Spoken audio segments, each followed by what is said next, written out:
দেখুন, একটা একটা গণতান্ত্রিক সভ্য দেশে মৃত্যুদণ্ডটা হচ্ছে অগণতান্ত্রিক এবং আমার মতে সভ্যতা বিরোধী। এই সমাজে আমাদের কাজ হচ্ছে সাজা দেয়া হয় মানুষকে সংশোধন করবার জন্য। সংশোধন করার জন্য সাজা দেয়া হলে পরে প্রত্যেকটা মানুষকেই কিন্তু তাকে সংশোধন করার সুযোগ দিতে হবে। আমি রাষ্ট্র ক্ষমতা আছে, আমি ফাঁসি দিয়ে দিলাম, তাতে কিন্তু সংশোধন হয় না। এবং আমাদের আইনে পূর্বতন আইনও ছিল, এখন নতুন আইন যা এনেছেন বিজেপি সরকার সেখানেও যত্রতত্রই বলা আছে যে ফাঁসি হচ্ছে সাজা।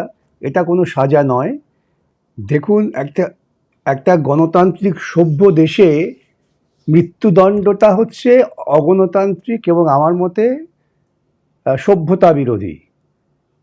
এই সমাজে আমাদের কাজ হচ্ছে সাজা দেয়া হয় মানুষকে সংশোধন করবার জন্য।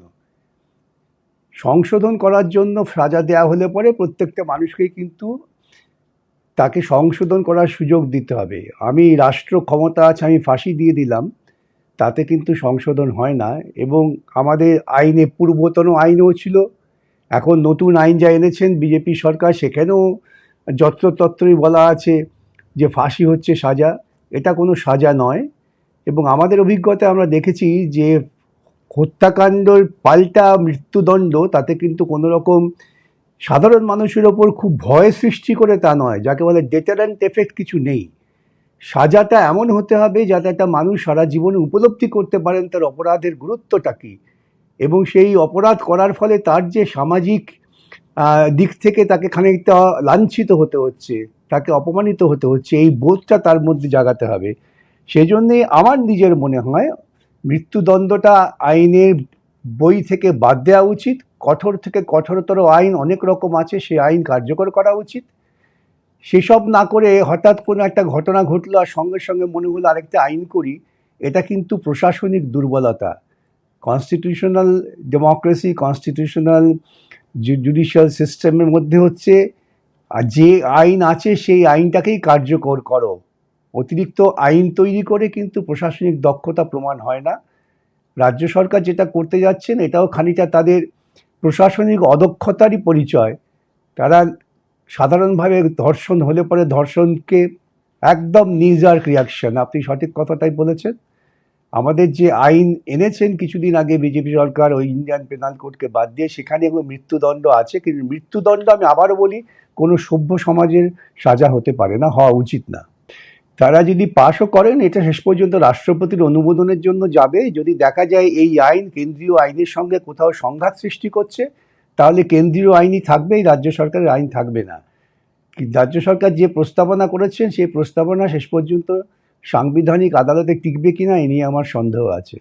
নিশ্চয়ই হতে পারে, যে কেউ চ্যালেঞ্জ করতে পারেন, এবং এটা তো অনুমোদন নাও পেতে পারে, কেন কেন্দ্রীয় আইনে তো আছে সাজার কথা বলা আছে, খুব কঠিন সাজার কথাই বলা আছে, সেটাকে তো কার্যকর করা দরকার। সেখানে অতিরিক্ত একটি সাজা এনে ধর্ষণ মানেই মৃত্যুদণ্ড, এটা তো একটা মধ্যযুগীয় চিন্তা হয়ে গেল।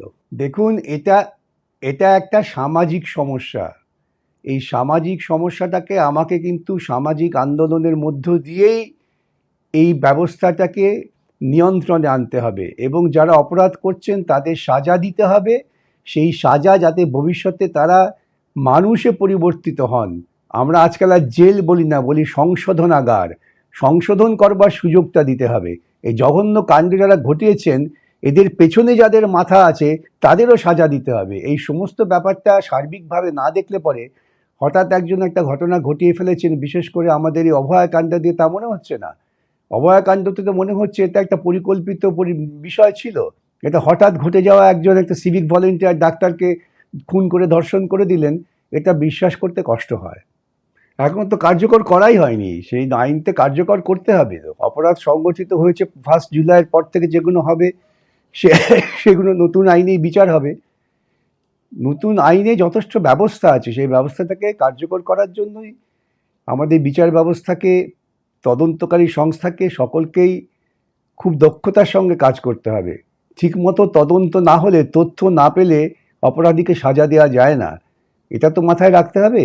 আমি তদন্ত করার ক্ষেত্রে যদি ত্রুটি করে ফেলি, তাহলে কিন্তু আমি যতই ভাবি না কেন বিচারপতিরা তারা তদন্তের তথ্যের ওপর দাঁড়িয়ে রায় দেবেন, তার বাইরে রায় দেওয়া তাদের সুযোগ নেই। কিন্তু বাবরি মসজিদ ভাঙার অপরাধে কাউকে সাজা দেওয়া গেল না, তার কারণ তদন্ত ঠিকমতো হয়নি, কে ভেঙেছে, কিভাবে ভেঙেছে সেই সমস্ত তথ্য তদন্তকারী সংস্থা হাজির করেননি। এই তদন্তটাই হচ্ছে একটা রাজনৈতিক সদিচ্ছা এবং দক্ষতার পরিণতি। সেখানে ত্রুটি হয়ে গেলে পরে বিচারপতিদের কিছু করার থাকে না। দেখুন, সিবিআইকে চেষ্টা করতে হবে, এখন তথ্য প্রযুক্তি প্রকৌশল অনেক এগিয়েছে, টেকনোলজি অনেক এগিয়েছে, এই সায়েন্স এবং টেকনোলজির ওপর নির্ভর করে সিবিআইকে বার করতেই হবে।